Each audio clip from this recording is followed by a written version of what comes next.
Hey Ringside crew, welcome to the internationally known Dudes at Ringside Podcast. And now here's your host, Joe Panther III.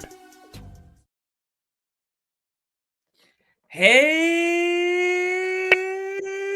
there, wrestling fans, and welcome to another episode of the internationally known Dudes at Ringside Podcast. I'm Joe Panther, that's Goldie, and of course, Goldie the global girl. She's always hanging on me. Rudy Entertainment, get your butts from him.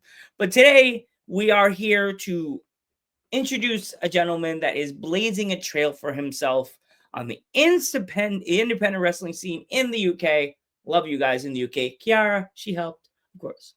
But today I'm introducing this gentleman. Let's give a warm Dudes at Ringside welcome to TJ Sky. Welcome to Dudes at Ringside, TJ. Welcome. Thank you for having me on, bro. Thank you for having me. Awesome. So if my American-based fans are not familiar with you, TJ, and why would they not be? Introduce yourself. So my name is TJ Sky. I've been a British professional wrestler for 15 years now. I currently run a bit of a dinosaur theme gimmick. That's my kind of character and where I orientate my aesthetics towards. You mainly find me in like the Midlands, Leicestershire scene, but you can also find me over in Pro Wrestling Malta for some international bookings, and there's other places as well within the UK that you can also find me. Awesome.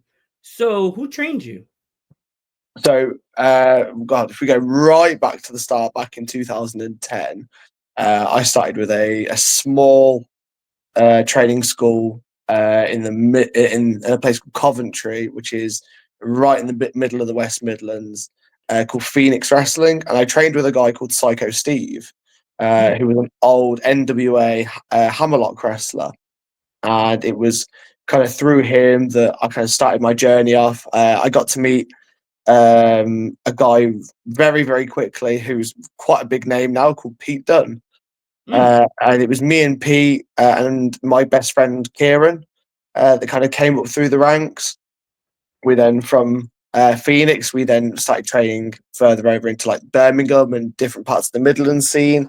Obviously, Pete went off eventually and elevated himself all the way to the main WWE roster, where he's now facing people like Penta on a weekly basis on Raw, and now me and my tag partner still in the Midlands scene, absolutely tearing it up and making the Midlands scene in the UK one of the best places in the world to be.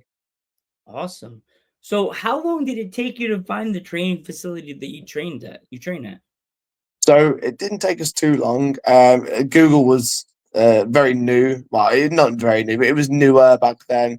So all I literally searched in was my local area, which of course is Coventry, and then I searched professional wrestling school, and it was just really lucky that they came up. It was the opposite side of town, so I got my mum to drop me off. I was only 15, and yeah, it all just kind of elevated from there. Oh, wow. So like when you first got there to the training facility, what was it like for you? Were you nervous? It was like what thoughts were and going through your whole body?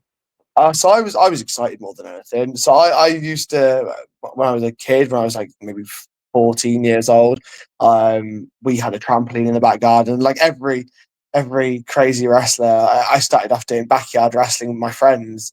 And I just thought, you know what, I want to take this to like the next level, see how we can escalate this, and see if this is maybe something that could be more than just beating my friends up on a trampoline in my back garden. And that's really what it turned into. We found the school. It was only a small community centre. There wasn't even a ring. There was just hard judo mat, a crash mat, and then once a month they'd bring a ring in for us to train in. We'd set it up. We'd train. We'd set it down, and it was a start that I'm forever going to be very grateful for. Yeah. So like you said, there was no ring, No. like just mats. Did that affect your training in any way? Because I know it sounds like it would hurt a little bit more getting thrown into a mat than I know wrestling rings are like planks and tarp, but does it have a different sting that it's a mat? Oh, it sucked. It sucked so bad, but it toughened us up. It made us. It maybe gave us that little bit more of an edge to us, where we were used to taking those harder bumps early, so that as we got later into our careers, if we did get into a stiff ring, we were accommodated to it. You said Coventry. I'm very familiar with the word Coventry. Like, was it like Coventry Pro, or just it was in the town of Coventry? So Coventry Pro is now a different company based in Coventry that we don't really associate with. Oh, It's not a it's just somewhere that we don't. Me and a couple of other choice workers that are locals. We don't support. There's plenty of other fantastic wrestling companies in amongst Coventry. I can recommend you places like Wrestle Carnival, Revolution Pro. There is literally a show called The Wrestling who I can preach to you about all day long. oh yeah. You've got my company, which runs just outside of Coventry, which is called Wrestling in Hinckley. You've got Kamikaze Pro that run just outside of Coventry as well. There's Full Force Wrestling that run just outside of Coventry. There are so many amazing wrestling companies to name in the area. I've heard some really good things about Carnival. Like They are. They're flitting back and forth, and I think they're still finding their feet. But when they get their feet on the ground, like, they run a phenomenal event. Awesome. Oh, like, you want to talk about the promotion you usually work with? That it would be fun to talk about them also. Absolutely. So, I mean, I will start you off. Let's go with. So if we start with Kamikaze Pro, so that's somewhere where I've recently been able to train with. They're based in Digbeth in Birmingham, so it's central Birmingham. They're just outside of Coventry, and I've worked there for years. I worked for Kamikaze Pro many moons ago, back when the likes were Damien Dunn, Pete Dunn, Ryan Smile, and they were all training there and like wrestling there regularly. So I've worked back then. In the last year, I've kind of been able to revisit Kamikaze Pro a lot more and wrestle for them quite a few more times. I've not managed to step a foot into Revolution Pro yet, or Wrestle Carnival. I would love the opportunity to step on their books, but I'll wait for the right time when they're ready to have me onto their production. Awesome. You've got Full Force. They're Full Force Wrestling. They're based in. Well, they've got a couple of different areas, but their main one is based in Leamington, which is just south of Coventry. I would recommend them in a heartbeat. They've had me for 10 years wrestling on their shows. Wow. I've held their belts. I've been in all their big tournaments. I feel like I'm a real staple of history in the company. So I can't recommend Kamikaze Pro and Full Force enough. You've also got my company. I will preach to you all day that we run a really good, tight ship, and we provide stick quality wrestling. My company's Wrestling in Hinckley. We're based in a small town just north of Coventry in South Leicestershire. And then we venture into a little town called Bedworth, which is just north of Coventry as well. But we run 7 times a year, and our shows are renowned for being just a super good quality show for next to nothing. That's awesome, dude. That's really cool. Definitely tell the promoter for that promotion, the one you were just talking about. That what we do here on Dudes at Ringside, and I like to do spotlights too every once in a while when the rest of the promotion wants to do it. Like, if they want to go live, and we could do a spotlight, have a few wrestlers with the promoter. You can come back on too. Absolutely. Have me on here as much as you want to big up other companies. That is what I'm here for. I love it. I love promoting people that I'm not familiar with, as internationally known. Most wrestlers in the UK that I've spoken to over the years, they've never been seen on the United States side, or the Canadian side, or like anywhere in the world. And people have told me literally, Joe, I've never heard of Riho before. And I looked her up, followed her, and I watched like every match she's ever done, and she's a phenomenal athlete. What a gal! What a gal! Riho's been around for years. I love Riho. if you, Riho, if you're watching this, girl, I want you back. Not like that. I want to have you back on the podcast. She is such an athlete. That purple Yeah, hair, those purple dreads, just the way she moves in that ring is just like she's a general. She knows what she's. she really knows her craft well. She's been around for a good couple of years. I've been lucky enough to meet Rio a couple of times as well. Share a couple of locker rooms with her. She's a lovely individual and an athlete like no other. I'm surprised she's not with a major company. I thought she'd be hired by AEW, and but there I've said Riho, and then there's the AEW fans go, well, there's already a Riho in AEW, and I'm like, no, not Riho. I'll show you. I'll show you as an adult as I am. Here's Riho. That's her. And they go, oh, that's not the one I know. I'm like, well, if you don't know this, you need to pick your game, dude. Oh yeah, you need to know about Rio. She's great. Yeah. And also the one that got me to be international, this plate in the belt would not exist without Kiara. So Yeah. Preaches to Kiara. Kiara's a fellow Leicestershire girl like myself. Well, yep. not Leicestershire girl, but she's a fellow Leicestershirian. And yeah, we go far back. We were talking earlier before we started recording about American football. She's a big American football supporter as well. She's shared many a Super Bowl party with me and my other half. Yep. So yeah, lots of love to Kiara. And Shorty is another one. Shorty, she's another wrestler, former wrestler. She's retired because she was doing a tattoo artist. So she left the business. She's another good one. And another one you may know, you may not know, Alfie. It's another good wrestler. I do know Alfie. Alfie is lovely. Oh, I love Alfie. She And works now, a little bit of the she, northern scene, but she's such a nice person. She's a delight to have in any backstage. she was the first wrestler to ever send me a T-shirt from the UK, ever. Oh, what a lass! She said, I'll send you a sticker. And she's like, I'll send you a T-shirt. And then and I always have to go through the math in my brain. I'm like, I wrote T-shirt for a sticker. How's that a fair trade? I really wrote. I don't know. I have the mind of a frat boy. I'm like, sticker for a T-shirt, a piece of tape. Alfie's grateful for any kind of exposure into the wrestling world. Like she's such a lovely person. I'm not surprised she sent you a T-shirt. And I wear it. My mom goes, Alfie, you talked to her anymore?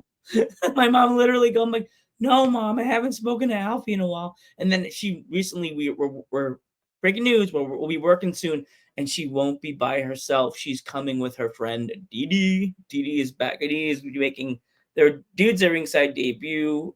We'll be doing something in April, and I'm excited. I missed Alfie. And now I get a chance to finally meet her friend Dee, this phenom of a bear that everybody's scared of.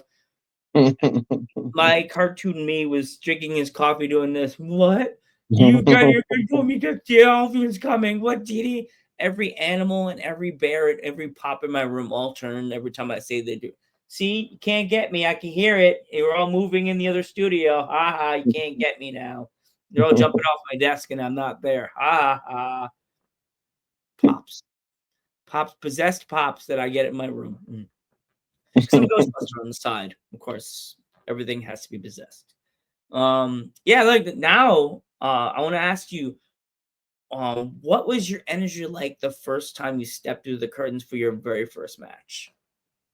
Oh God! So, I'd like to say I was over prepared for my first match. I'd not to credit backyard wrestling in too much of a capacity, but it gave us a good athletic start. We were able to test moves, and granted, we had probably less of a clue about what we were trying to do and achieve. But it meant that we could attack these moves more confidently. So realistically, all we were thinking of during a debut was just making sure that we got the good guy, the baby face over, and we made the villain or the heel less liked. The moves were a lot more natural. So I'd like to think my first match I was reasonably confident, but less nervous than what the average Joe would be. Yeah, it's difficult to say because I know a lot of wrestlers have started on the backyard scene, and I I had 2 backyard wrestlers try to message me to come on here. I don't even Well, meet I would kids. love to know their names because I'm still to this day a huge fan of backyard wrestling. I'm I can't 15 remember years. their names, but one their promo picture looked so like yours. Just like it was a guy that was a Native American themed character.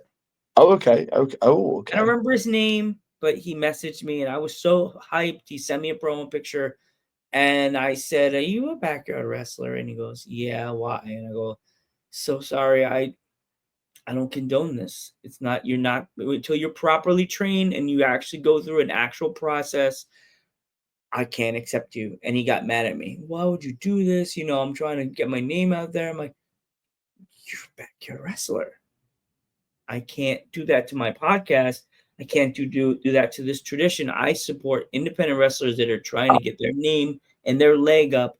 Sometimes it's harder for others to do this, and you really have to be trained properly because backyard wrestling, you can kill yourself." Oh, there is always a risk in pro wrestling, and backyard wrestling obviously does carry its risks. I'm forever going to be grateful for my backyard wrestling days.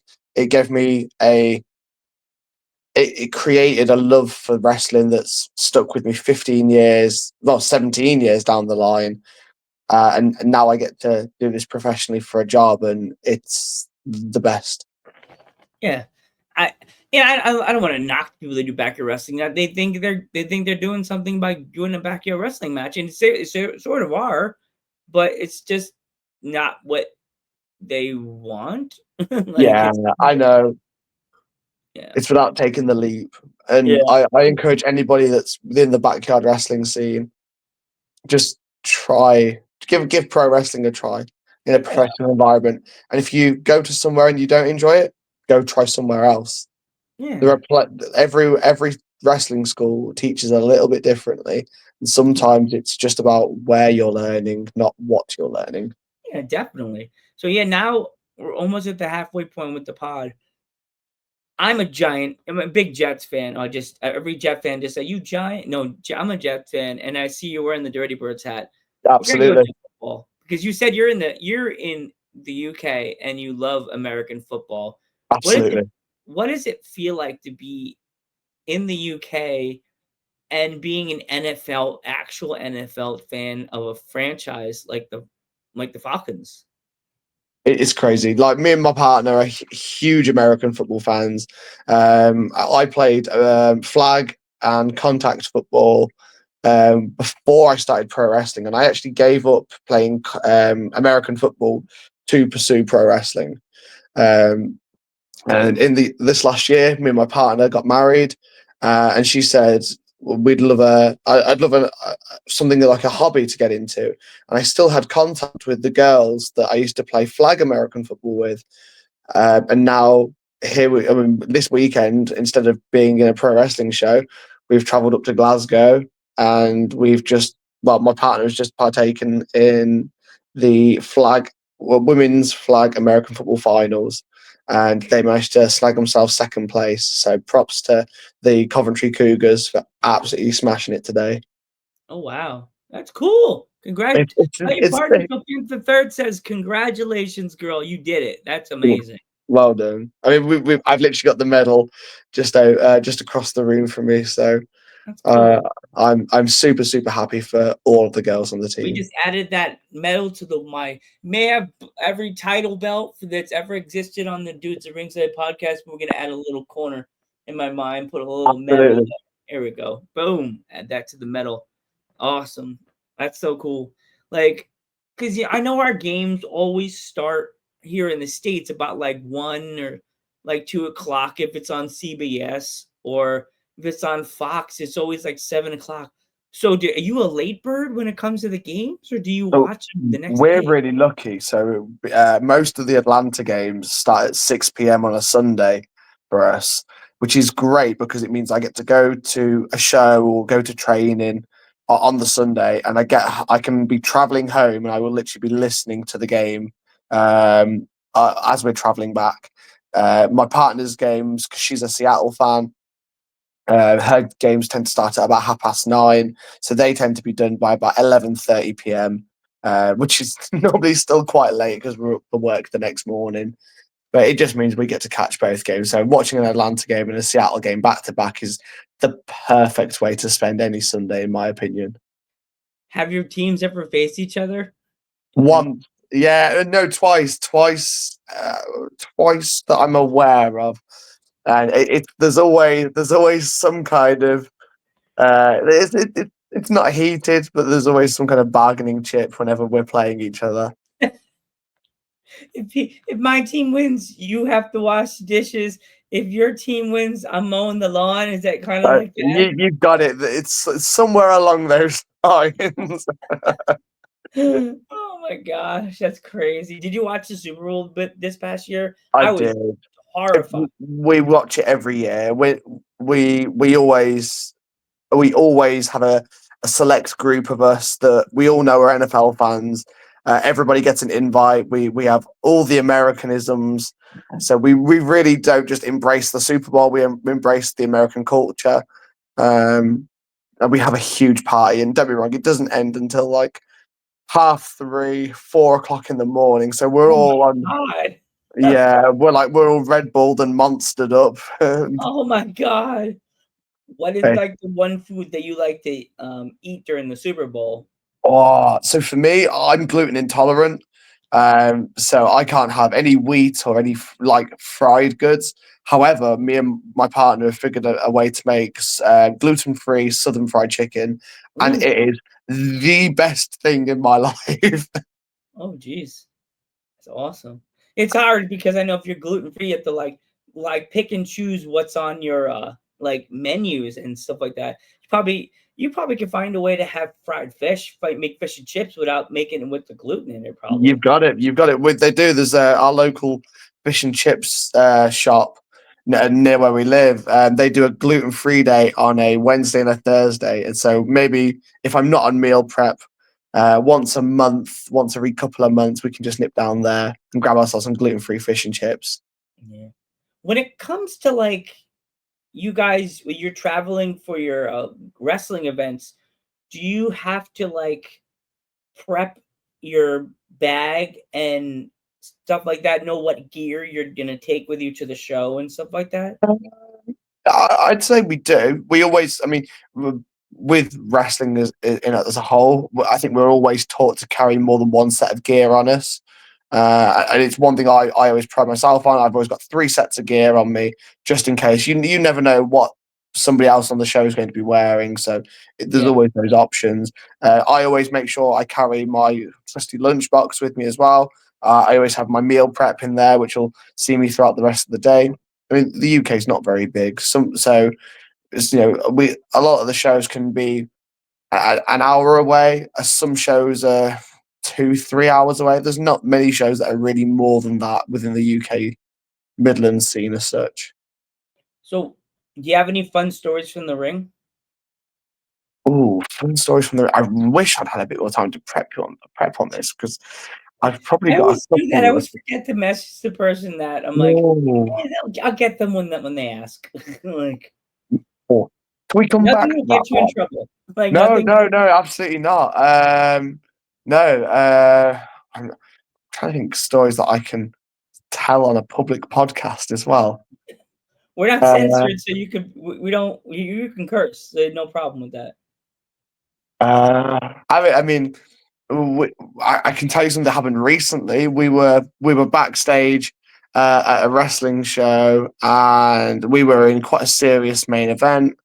And we had a inflatable dinosaur costume that was left over from mine and my partner's wedding, and we just took it with us to the show. And I decided it'd be hilarious if, while we're backstage, I just chuck it on and then jump through the backstage and go, right, boys, I'm ready to wrestle in this giant dinosaur costume.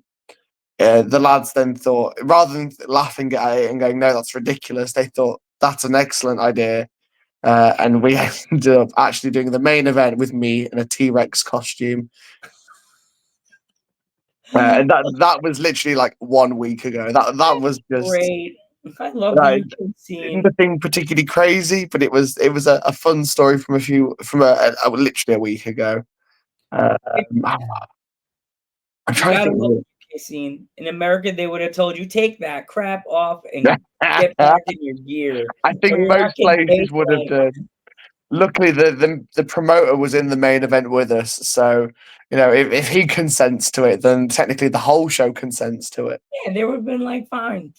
As long as as long as you could properly see the wrestler and know the cues, so you don't mess anything up and hurt. Oh, exactly, and they could properly see the wrestler.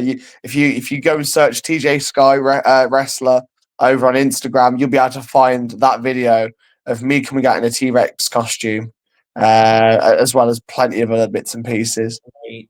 I love that, TJ. I love that for you, man. That's so cool. If my fans want to follow you on social media, how can they find you? Literally just search TJ Sky Wrestling. You'll find me in many places. You'll find me on Facebook and Instagram. Those are the main two. I do have Twitter. I don't regularly use it, admittedly, but if you add me on Instagram or on Facebook, you'll find lots of wrestling videos. You might find the odd occasional video of my lovely pair of bunny rabbits that I've got at home as well. So if you're an animal lover, you're going to absolutely love seeing the occasional bunny videos. Of course, I am a dog. I had bunnies as kids, and like I just lost my little dude, Mr. Dexter Morgan, across the Rainbow Bridge on Wednesday. So miss you, Dexter. Yeah. Do you have any merch? If anybody want to pick up any of your merch, DJ? Yeah, if you're a big fan of dinosaurs, you're gonna love my merchandise. My merchandise is full of dinosaurs. We've got loads of different kinds of t-shirts. We've got beanie hats. We've got flat caps. We've got badges. You name it, we've probably got it. So if you're ever at a show with me and you want something specific, come over and grab me. We've got tons of stuff. Awesome, TJ. I want to thank you so much for coming on the podcast. I'm Joe Panther III. Your turn. I'm DJ Sky. And we will catch you in the next one.